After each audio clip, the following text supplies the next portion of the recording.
जय हिंद साथियों, कैसे हैं आप। उम्मीद करता हूं आप सभी अच्छे नहीं होंगे, क्योंकि सेकंड शिफ्ट के क्वेश्चन देखने के बाद दिमाग चकरा गया है। आप सभी जानते हैं कि बिहार पुलिस का आज 1 अक्टूबर का फर्स्ट शिफ्ट का जब एग्ज़ाम हुआ है तो क्वेश्चन बहुत ईजी पूछे गए हैं, लेकिन सेकंड शिफ्ट में क्वेश्चन बीपीएससी लेवल का पूछ दिया गया है। जिनका भी फर्स्ट शिफ्ट में एग्ज़ाम था उनका तो बल्ले बल्ले है, और जिनका सेकंड शिफ्ट में एग्ज़ाम है वो लोग रो रहे हैं, क्योंकि एग्ज़ाम में बहुत हार्ड क्वेश्चन पूछा गया है। तो देख लीजिए कौन कौन से क्वेश्चन जो है सेकंड शिफ्ट के एग्ज़ाम में पूछे गए हैं, और आप लोग को 100% सही आंसर बताया जाएगा। आप लोग फटाफट मिला लीजिए। जो वायरल आंसर की है उसमें भी बहुत सारे प्रश्न का आंसर जो है गलत बताया गया है, तो उससे मिलान कीजिएगा तो फिर आपका भी गलत हो जाएगा। तो ध्यान से आप लोग मिला लीजिए। देखिए क्वेश्चन पूछा गया था कि आर्कटिक क्षेत्र और अंटार्कटिका महाद्वीप स्थित है। ये क्वेश्चन पूछा गया था। आर्कटिक क्षेत्र और अंटार्कटिका महाद्वीप स्थित है। जितने भी बिहार पुलिस के सेकंड शिफ्ट में एग्ज़ाम था वो सभी बताएंगे कि ये क्वेश्चन सही है कि नहीं, क्योंकि आप ही लोग के द्वारा जो क्वेश्चन बताया गया है उसको हम लेकर आए हैं। और जो क्वेश्चन इसमें छूट जाएगा वो क्वेश्चन आप लोग कमेंट बॉक्स में बता दीजिएगा। तो ये देख लीजिए, आर्कटिक क्षेत्र और अंटार्कटिका महाद्वीप स्थित है, तो इसका सही जवाब उत्तरी और दक्षिणी ध्रुव के निकट हो जाता। ऑप्शन सी में शायद था ये, उत्तरी और दक्षिणी ध्रुव के निकट आपका बिल्कुल सही जवाब हो जाएगा। आर्कटिक क्षेत्र अंटार्कटिका महाद्वीप में स्थित है, उत्तरी और दक्षिणी ध्रुव के निकट, तो इसका सही जवाब ये हो जाता। अगला क्वेश्चन देखिए, 2 नंबर जो था वो सूची 1 में सूची 2 को मिलान करना था। सेकेंड शिफ्ट में बहुत सारे क्वेश्चन जो थे वो कथन निष्कर्ष से दे दिए थे, ऑप्शन बेस्ड क्वेश्चन थे, मिलान करने वाले क्वेश्चन थे बहुत सारे क्वेश्चन। जबकि बीपीएससी में ऐसा क्वेश्चन पूछा जाता है, ये बिहार पुलिस में ऐसा क्वेश्चन नहीं पूछना चाहिए था, लेकिन क्वेश्चन सेट करने वाला शायद पगला गया होगा, इसलिए ऐसा क्वेश्चन जो है सेकेंड शिफ्ट में सेट कर दिया। तो देखिए सूची 1 को सूची 2 में सम्मिलित करना था। तो देखिए पश्चिम मध्य रेलवे का मुख्यालय पूछा था, तो पश्चिम मध्य रेलवे का मुख्यालय जबलपुर हो जाएगा। दक्षिण पूर्व मध्य रेलवे का मुख्यालय बिलासपुर हो जाएगा। पूर्व मध्य रेलवे का जो है मुख्यालय हाजीरपुर हो जाएगा, और उत्तर पूर्वी मुख्यालय रेलवे का मुख्यालय आपका गोरखपुर हो जाएगा।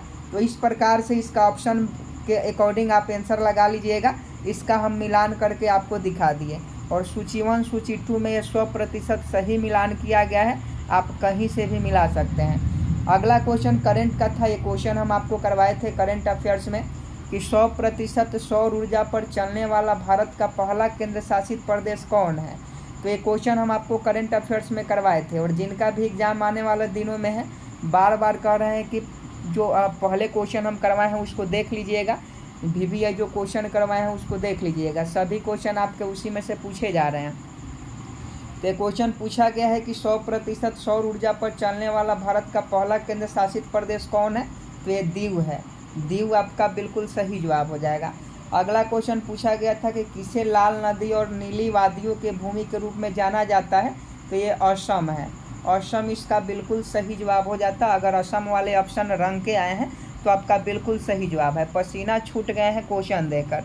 किसे लाल नदी और नीली वादियों के भूमि के रूप में जाना जाता है, असम को। अगला क्वेश्चन पूछा गया था कि जब पानी में इनो साल्ट डाला जाता है तो बुलबुले बन जाते हैं, इसका कारण क्या है। जब पानी में इनो साल्ट को डालते हैं तो बुलबुले बन जाते हैं, इसका कारण होता है CO2 गैस। CO2 गैस जो है, इनो साल्ट डालिएगा तो A2 से प्रक्रिया कर CO2 गैस बनाता है, और CO2 गैस जो है ऊपर निकलने लगता है, जिसके कारण से बुलबुला बनने लगता है। तो CO2 गैस आपका बिल्कुल सही जवाब होगा। ये क्वेश्चन आपको करवाए थे।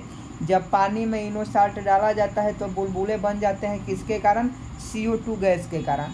अगला क्वेश्चन देखिए, कौन सा तत्व कृत्रिम रूप से उत्पादित किया गया है, माने आर्टिफिशियल तत्व है। ये भी क्वेश्चन आपको पढ़ाए थे। तो ऑप्शन में टेक्नीशियम था। 4-5 तत्व हैं जो इसे कृत्रिम रूप से बनाया गया है, लेकिन ऑप्शन में टेक्नीशियम था, तो टेक्नीशियम आपका बिल्कुल सही जवाब हो जाएगा। कौन सा तत्व कृत्रिम रूप से उत्पादित किया गया, टेक्नीशियम। अगला क्वेश्चन पूछा गया था किस तत्व में न्यूट्रॉन नहीं होता है। तो देखिए ऑक्सीजन भी था। बहुत सारे बच्चे जो हैं ऑक्सीजन मार के आए हैं, लेकिन ऑक्सीजन उनका गलत है। हाइड्रोजन में न्यूट्रॉन नहीं होता है। हाइड्रोजन में न्यूट्रॉन नहीं होता है, बाकी तीनों ऑप्शन में था उसमें न्यूट्रॉन होता है, इसलिए हाइड्रोजन इस प्रश्न का बिल्कुल सही जवाब हो जाएगा।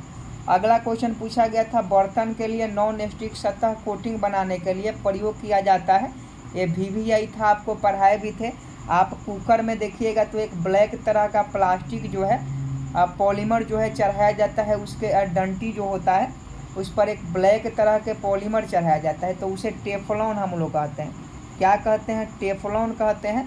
रसोई बर्तनों पर लगने वाले जो नॉन स्टिक के बर्तन होते हैं उस पर टेफ्लॉन की परत चढ़ाई जाती है ताकि वो गर्म नहीं हो सके और हाथ नहीं जले, तो ये टेफ्लॉन हो जाएगा। ये क्वेश्चन आपको हमने करवाया था, शायद आपको याद होगा। अगला क्वेश्चन पूछा गया था कौन सी सबसे कठोर धातु है, तो देखिए ऑप्शन में टंगस्टन था। टंगस्टन आपका बिल्कुल सही जवाब हो जाएगा। टंगस्टन जो धातु है सबसे कठोर है, ऑप्शन में टंगस्टन था और टंगस्टन आपका बिल्कुल सही जवाब है। अगला क्वेश्चन पूछा था कि कौन सी धातु पारद के साथ मिश्रण नहीं बनाती है, तो देखिए कौन सी धातु, ये क्वेश्चन अभी 2-3 दिन पहले करवाए थे। ये लोहा जो है मिश्रण नहीं बनाती है। कौन सी धातु पारद के साथ मिश्रण नहीं बनाती है, तो लोहा नहीं बनाती है। अगला क्वेश्चन पूछा था अंकुरित जौ के दानों के किण्विन से प्राप्त अल्कोहल को क्या कहा जाता है, तो बियर कहा जाता है। बिहार में ऐसा बंद है लेकिन ये क्वेश्चन पूछेगा, तो ये बियर कहा जाता है। पता नहीं क्वेश्चन सेट करने वाला कहाँ का था, BPSC लेवल का सेकंड शिफ्ट में क्वेश्चन सेट कर दिया है। फर्स्ट शिफ्ट का क्वेश्चन बहुत अच्छा था। अब बताइए ऐसा क्वेश्चन बिहार पुलिस में पूछना चाहिए कि एक रेडियोधर्मी पदार्थ का आधा जीवन 4 महीने होता है। ध्यान से समझिएगा, एक रेडियोधर्मी पदार्थ का आधा जीवन 4 महीना होता है। पदार्थ का 3/4 हिस्सा क्षय हो जाएगा, तो 8 मंथ में पदार्थ का 3/4 हिस्सा जो है क्षय हो जाएगा। जो वायरल आंसर की है उसमें 6 मंथ दिया था, बिल्कुल गलत है, तो उस सब पर आप विश्वास नहीं कीजिए। 8 मंथ ही आपका सही जवाब होगा। आगे देखिए किसी जीव के विकासवादी इतिहास को डैश के रूप में जाना जाता है, तो बहुत लोग जीवाश्म विज्ञान मार के आए हैं। ऑप्शन बी में था जीवाश्म विज्ञान, बहुत सारे लोग मार के आए हैं, लेकिन इसका सही जवाब जातिवृत्त हो जाएगा। किसी जीव के विकासवादी इतिहास को जातिवृत्त के रूप में जाना जाता है। अगला क्वेश्चन पूछा गया था कबूतर, मच्छर और चमगादड़ के पंख दिखते हैं, तो ये अभिसारी विकास होते हैं।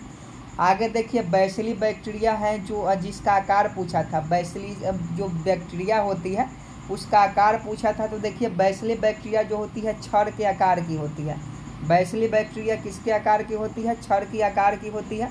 आगे देखिए खाने योग्य समुद्री मछलियाँ पूछा था। खाने योग्य समुद्री मछलियाँ पूछा था, तो बहुत लोग रेहू कतला मार के चले आए हैं, लेकिन यहाँ समुद्री मछलियाँ पूछा जा रहा है, तो hilsa pomfret mackerel, hilsa pomfret mackerel option C में था और ये आपका बिल्कुल सही जवाब हो जाएगा। ये क्वेश्चन पूछा था कि UNDP तैयार करता है, तो मानव विकास सूचकांक रिपोर्ट तैयार करता है। UNDP का मुख्यालय भी आपको बताए थे। UNDP क्या तैयार करता है? मानव विकास सूचकांक तैयार करता है। एक क्वेश्चन पूछा गया था कृषि बीमा योजना डैश में शामिल है, तो देखिए प्रधानमंत्री कृषि बीमा योजना, ऑप्शन ए बिल्कुल सही जवाब हो जाता। एक क्वेश्चन पूछा था कि भारत का ई कचरा रिसाइकलिंग किस शहर में स्थापित किया जाएगा। ये क्वेश्चन आपको करंट अफेयर्स में प्रैक्टिस सेट में करवाए थे, याद कीजिए वो दिन जब आपको ये क्वेश्चन करवाए थे। तो इसका सही जवाब भोपाल हो जाएगा। भोपाल मध्य प्रदेश में है और यहीं में ई कचरा रिसाइकलिंग, भोपाल में ये स्थापना ई कचरा रिसाइकलिंग का किया गया है, तो भोपाल इसका सही जवाब हो जाएगा। देखिए बहुत सारे क्वेश्चन जो थे फर्स्ट शिफ्ट में तो लगभग 65 से 70 क्वेश्चन हमारे क्लास से आए थे, लेकिन सेकंड शिफ्ट में क्वेश्चन का लेवल BPSC लेवल का पूछ दिया है, यानी पैटर्न तुरंत बदल दिया है, समझे कि नहीं। तो इसमें अभी कितने क्वेश्चन आए हैं, अभी सभी क्वेश्चन का हम एनालिसिस करवाएंगे, उसके बाद आपको बताएंगे। और देखिए ये हमारा पार्ट 1 है। पार्ट 1 में आपको 20-25 क्वेश्चन करवा दिए। पार्ट 2 भी बहुत जल्द आएगा, क्वेश्चन टाइप हो रहा है, जल्दी आएगा। तो आप सभी जो है चैनल को सब्सक्राइब कर बेल आइकन को प्रेस कर लीजिए। मिलते हैं नेक्स्ट वीडियो में, तब तक के लिए जय हिंद जय भारत।